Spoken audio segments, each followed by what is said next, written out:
નમસ્કાર વિદ્યાર્થી મિત્રો, આજનો આપણો પ્રશ્ન છે આલ્કિનનું હેલોજિનેશન ક્રિયાવિધિ સાથે ચર્ચો. એટલે કે આલ્કિનના હેલોજિનેશનની ક્રિયાવિધિ જોઈશું. આલ્કિનના હેલોજિનેશન પ્રક્રિયાની ક્રિયાવિધિની વાત કરીએ તો આલ્કિનનું હેલોજિનેશન એ પ્રકાશની ગેરહાજરીમાં એટલે કે બંધ ઓરડામાં કરવામાં આવે છે. આમ આલ્કિનનું હેલોજિનેશનની યોગશીલ પ્રક્રિયા એ મુક્ત મૂલક ક્રિયાવિધિ પ્રમાણે થતી નથી, કારણ કે પ્રકાશની ગેરહાજરીમાં કરવામાં આવે છે, પરંતુ તે આયનીય ક્રિયાવિધિ પ્રમાણે થાય છે, જેમાં નોન ક્લાસિકલ કેટાયન ચક્રીય હેલોનિયમ આયન બ્રોમિનેશન પ્રક્રિયામાં ચક્રીય બ્રોમોનિયમ આયન ઉત્પન્ન થાય છે. અને નીચે દર્શાવ્યા મુજબ 2 તબક્કામાં આ પ્રકારની પ્રક્રિયા જોવા મળે છે. પ્રક્રિયાનો પ્રથમ તબક્કો, જેમાં ઇલેક્ટ્રોન અનુરાગી બ્રોમોનિયમ આયનનું આલ્કિનના પાયબંધ ઉપર આક્રમણ થાય છે અને ચક્રીય બ્રોમોનિયમ આયનની ઉત્પત્તિ થાય છે. અહીં બિનધ્રુવીય દ્રાવક બ્રોમિન પણ બિનધ્રુવીય અણુ છે અને આલ્કિન આ બિનધ્રુવીય અણુ હોવા છતાં બ્રોમિનનું આલ્કિનના પાઈ વાદળની હાજરીમાં ધ્રુવીભવન થાય છે.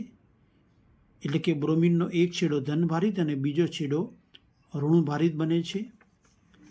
આ ધ્રુવીભૂત બ્રોમિનનો ધનભારિત છેડો એ આલ્કિનના પાઈ વાદળ સાથે આકર્ષાય છે, જેને પાઈ સંકીર્ણ તરીકે ઓળખવામાં આવે છે. એટલે કે પાઈ સંકીર્ણ ઉત્પન્ન થાય છે.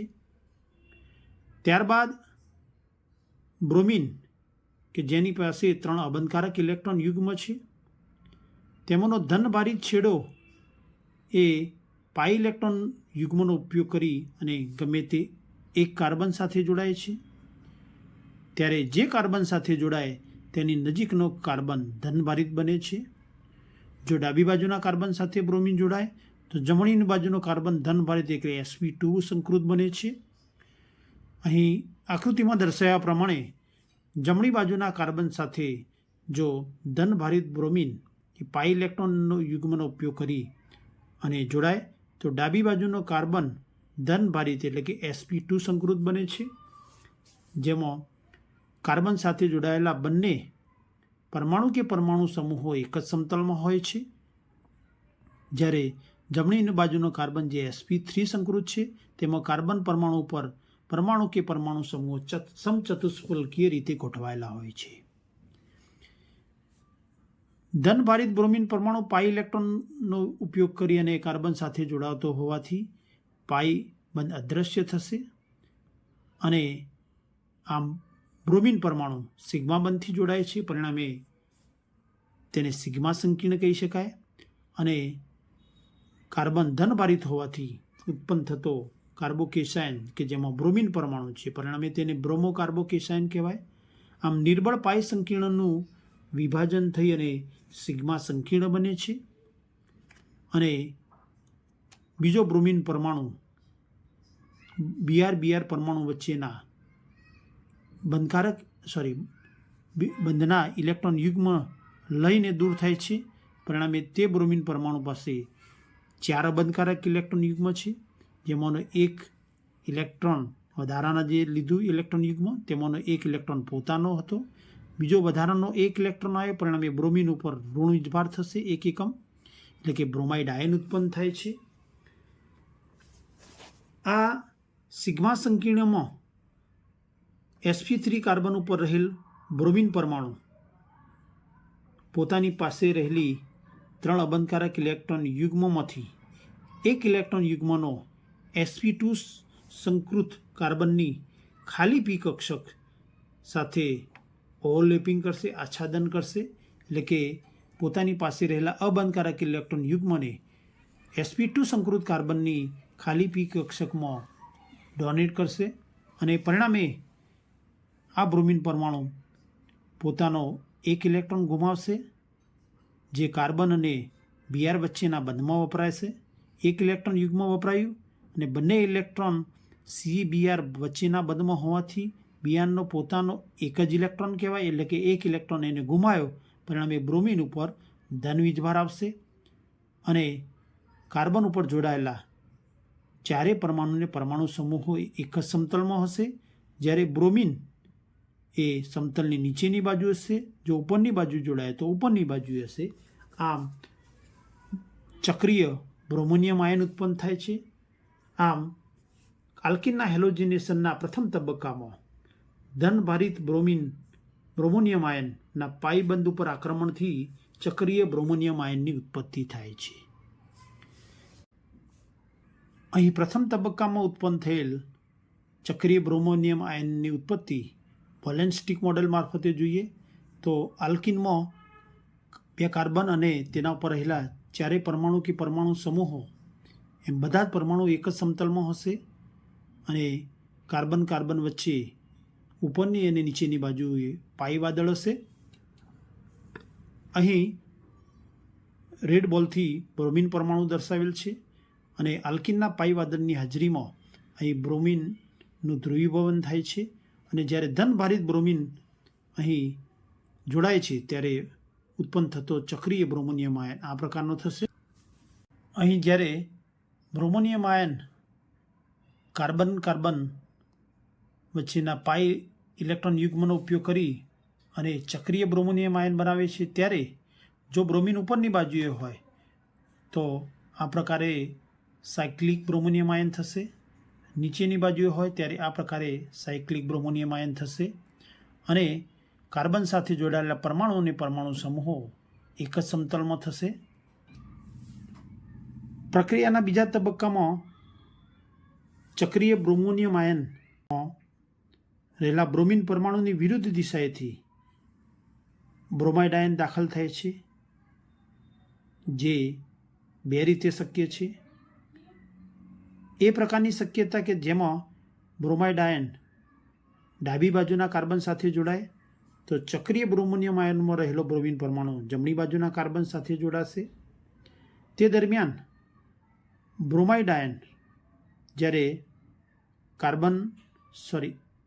એ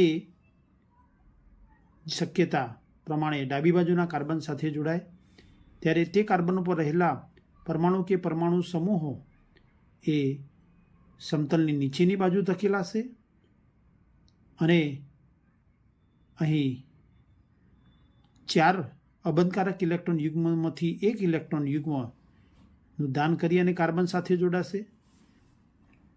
જ્યારે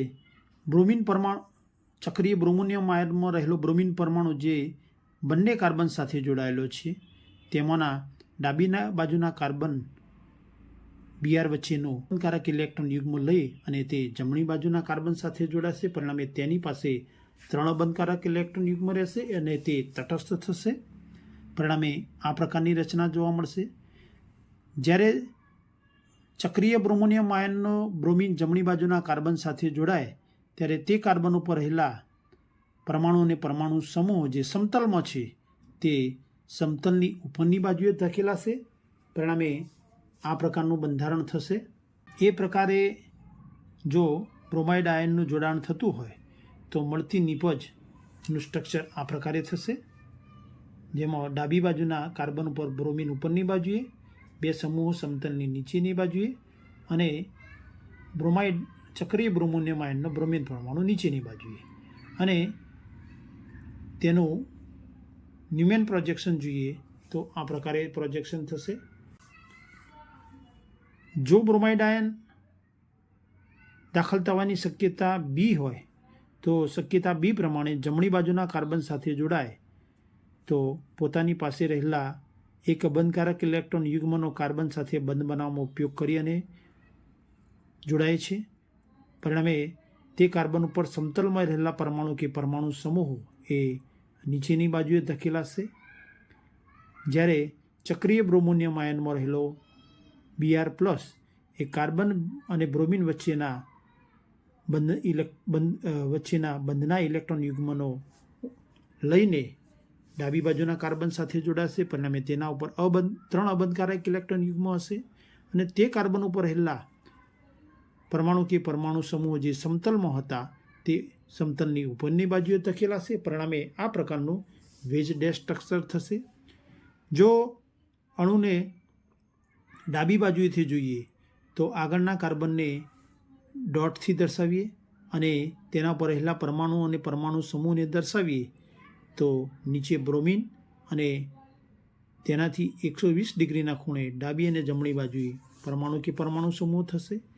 જ્યારે પાછળનો કાર્બન પરમાણુ જેને વર્તુળથી દર્શાવેલ છે બ્લેક પેનથી, અને તેમાં બ્રોમિન પરમાણુ ઉપરની બાજુએ છે, તેને વર્તુળની ધારથી પાછળના કાર્બનના પરમાણુ કે પરમાણુ સમૂહને દર્શાવીશું. ત્યારે BR ઉપરની બાજુએ છે, જે પાછળના કાર્બન ઉપરનો બ્રોમિન પરમાણુ દર્શાવે છે. પરિણામે 2 પ્રકારની નિપજો શક્ય છે, જેમના વેજ ડેશ અને નિમેન પ્રોજેક્શન દર્શાવેલ છે. અને આમ બંને દાખલ થતા બ્રોમિન પરમાણુઓ વિરુદ્ધ દિશાએથી દાખલ થાય છે, એટલે કે એન્ટી નિપજ મળે છે. આમ ટ્રાન્સ 1,2 ડાયબ્રોમો સંયોજન મળે છે. આમ આલ્કિનનું હેલોજિનેશન એ એન્ટ્રાફિશિયલ એડિશન પ્રકારની પ્રક્રિયા છે અને ચક્રીય બ્રોમોનિયમ આયન મારફતે આ નિપજની ઉત્પત્તિ સમજાવી શકાય છે. Thank you for watching.